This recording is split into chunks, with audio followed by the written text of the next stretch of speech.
Cheers.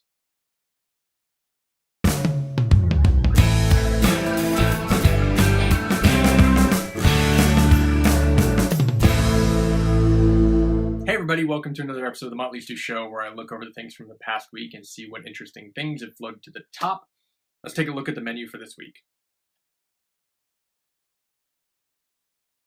In the appetizer section this week is actually going to be three things, kind of like a tapas menu. So we're going to sample the week because a lot of stuff happened that actually is going to be coming up in the future and just too cool to leave out. First on the sampler menu is Twin Peaks. David Lynch just recently announced that he's going to go to Showtime and continue this amazing series that started in the early 90s. I can't wait. In anticipation of this, my wife and I actually just started watching the original 2 seasons. I'm curious about what things we'll see since he won't have the restrictions of broadcast television under which the original Twin Peaks was shown. Now that he's on Showtime, he can get away with a lot more stuff.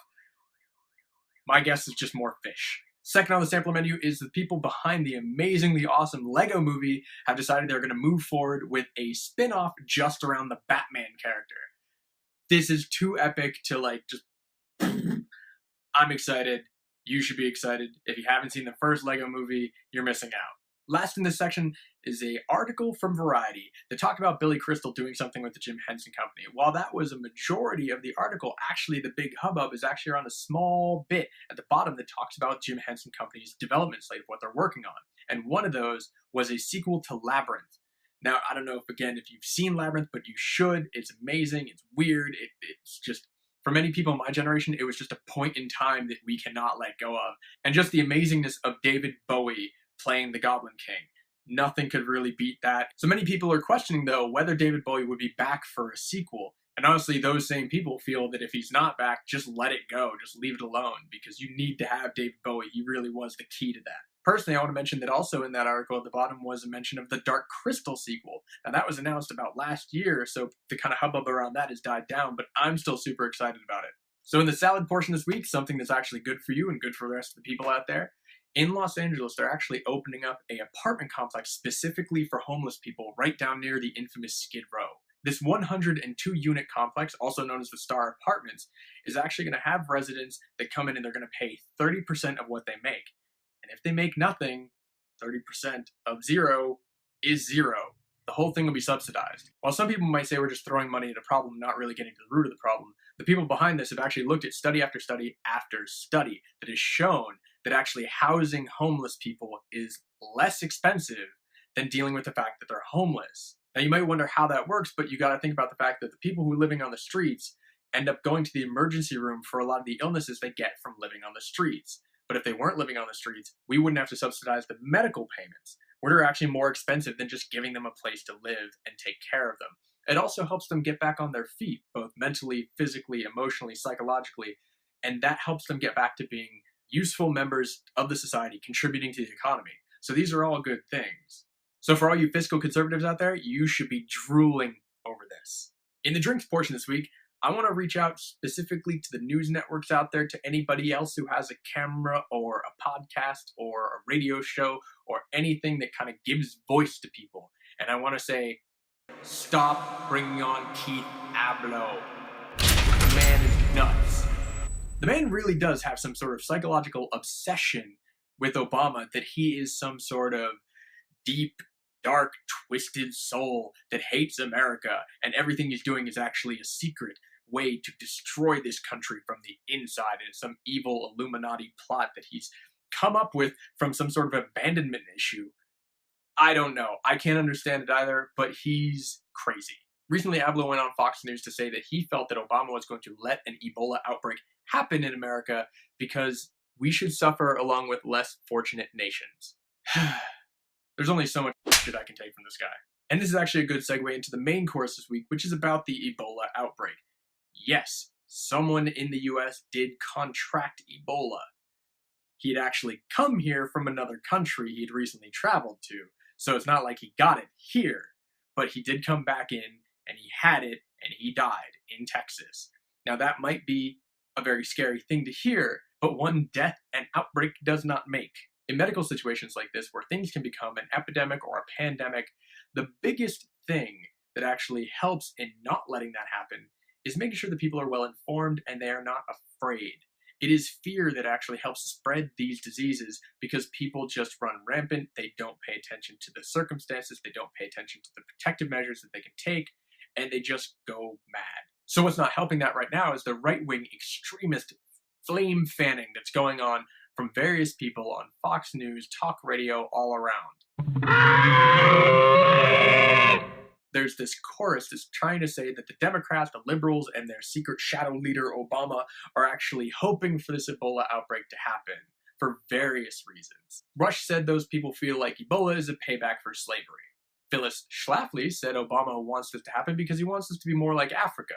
Laura Ingraham says Obama can't possibly be effective against Ebola because he's too connected to Africa and is clouding his judgment.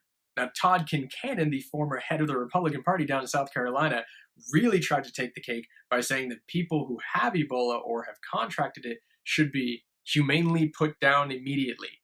That seems a little cold since the first 2 Americans that contracted Ebola down in Liberia actually came back to America and were cured, so putting them down first might have been the wrong decision. Then there's Elizabeth Hasselbeck on Fox News, who talked to one of the medical professionals that they brought on, and she said, why don't we just close the borders? Close the borders completely until we get this thing kind of settled.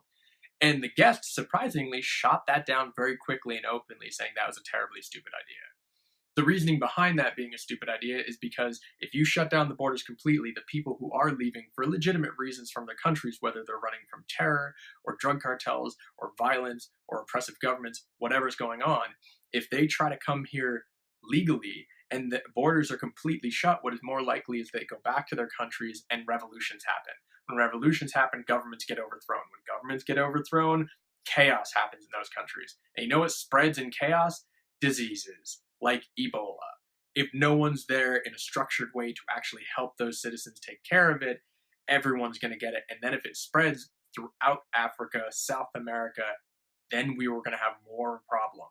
My point here is those people screaming from the rooftops that they think the left wants us to get Ebola, but in reality, it feels like they're the ones who really want it to break out here just so they can sit back and talk to whoever's still alive and say, I told you so.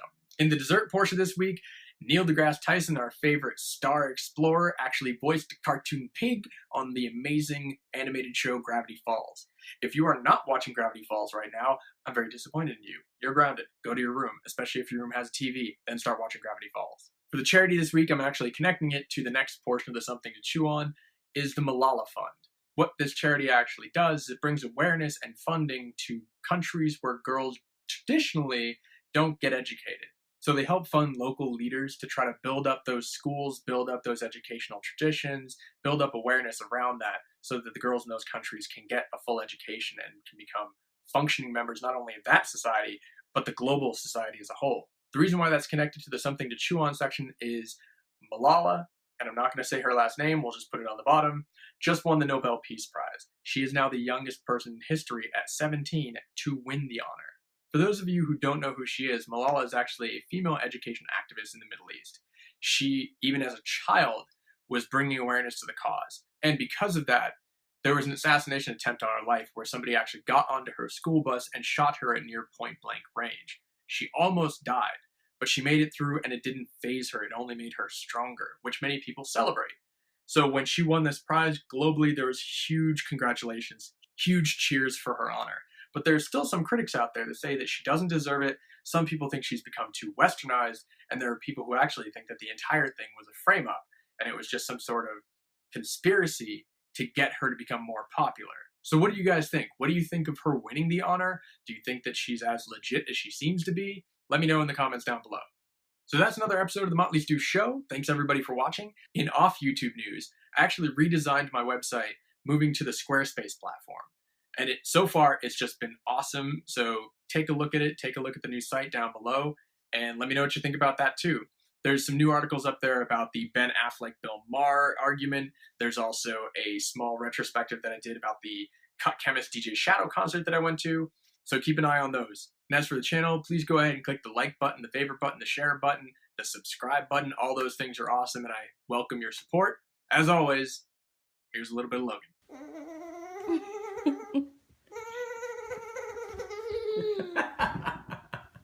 Oh, it's a leg workout. I couldn't do that for very long. So let's take a menu. Let's take a menu. You take a menu. I'll take a menu. We'll both find something to eat.